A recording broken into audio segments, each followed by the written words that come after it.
भाजपचे विधान परिषदेचे आमदार परिणय फुके यांनी गडचिरोलीच्या एका आमदारावर गंभीर असे आरोप केलेत। गडचिरोलीच्या राईस मिल मालकांना काही नेत्यांचे दलाल ब्लॅकमेल करतायत। राईस मिलवरील कारवाईबाबत विधानसभेत लक्षवेधी मांडण्यासाठी पैशांची मागणी केली जाते असा आरोप फुके यांनी केला। या संदर्भात एक ऑडिओ क्लिप आणि एक व्हिडिओ क्लिप देखील फुके यांच्याकडे, या क्लिप्स ते मुख्यमंत्री देवेंद्र फडणवीसांकडे सुपूर्द करणार आहेत। मुळात 11 मार्च रोजी राईस मिल्स बद्दल विधिमंडळात प्रश्न विचारण्यात आला, त्याच्या 2 दिवस आधीच्या या क्लिप आहेत असा आरोप देखील फुके यांनी केला। गडचिरोली जिल्ह्यातील काही राईस मिल्स धारकांवरती राज्य शासनाच्या माध्यमातून काही त्यांनी चुका केल्या होत्या। त्यात 2022-23 मध्ये कारवाई झाल्या होत्या। त्या कारवाईच्या संदर्भात परत LUQ लावून, परत लक्षवेध्या लावून तुमच्यावर आम्ही कारवाई करू या प्रकारच्या धमक्या देऊन त्यांच्याकडनं पैशाची मागणी करण्यात आली। या संदर्भातले एका नेत्याचे जे उजवे हात आहे त्यांची ऑडिओ क्लिप आहे आणि त्यांचे जे डावे हात आहे त्यांची माझ्याकडे व्हिडिओ क्लिप आहे। मी माननीय फडणवीस साहेबांना ते दाखवले आणि त्यांनी सांगितलं की या संदर्भातला फक्त सभागृहाला माहिती द्या, पण या संदर्भातलं जे जोपर्यंत फॉरेन्सिक रिपोर्ट येत नाही, जोपर्यंत या संदर्भातली सखोल चौकशी होत नाही, तोपर्यंत कोणाचे नाव तुम्ही घेऊ नका। दरम्यान परिणय फुकेंचा अंगुली निर्देश हा नाना पटोलेंकडे आहे का असा सवाल उपस्थित होतोय। याचं कारण म्हणजे पटोलेंनी विधानसभेत उपस्थित केलेला हा सवाल, तो सवाल आपण पाहूया। हा जो तांदूळ असतो हा निकृष्ट दर्जाचा असतो।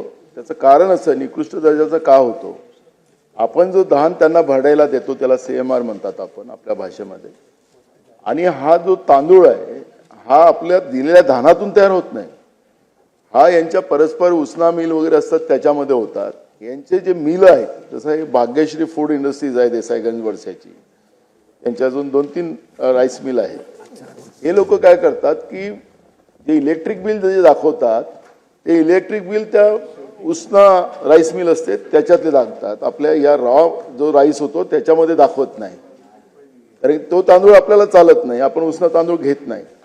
हे आणतात आंध्रमधून, त्याला रिसायकलिंग करू त्याच्यातलं सगळं काढून तो तांदूळ असा भुकटी होतो, निकृष्ट दर्जाचा असतो, त्याला कुठलंही त्याच्यामध्ये विटॅमिन्स नसतात आणि त्याला सगळं संपवलं असतं। तुमचे जे तिथले अधिकारी आहेत त्या फूड अँड सप्लाय विभागाचे, त्या अधिकारी याच्यामध्ये मिळालेले आहेत आणि त्याचे धागे सगळे मंत्रालयापर्यंत आहे आणि मंत्र्यांच्या नावाने पैसे घेतात। लाट असतं त्याचा, लाट असंच ना सुधीर भाऊ? नाही, त्यांचं ते तिकडे खाली जे पैसे गोळा करतात ते पैसे गोळा करतात, ते मंत्र्यांच्या नावाने पैसे गोळा करतात, वर द्यावं लागतं। तर अशा चिल्लर लोकांवर मी प्रतिक्रिया देणार नसल्याचं नाना पटोलेंनी म्हटलंय। मला त्या विषयावर आता बोलायचं नाही, तो माझा विषय पण नाही आहे, त्याच्यामुळे या अशा चिल्लर लोकांच्या बद्दलची प्रतिक्रिया मी काही देणार नाही। त्याच्यामुळे वरच्या सभागृहामध्ये त्यावरची प्रतिक्रिया आमचे विरोधी पक्षाचे आमदार देतील।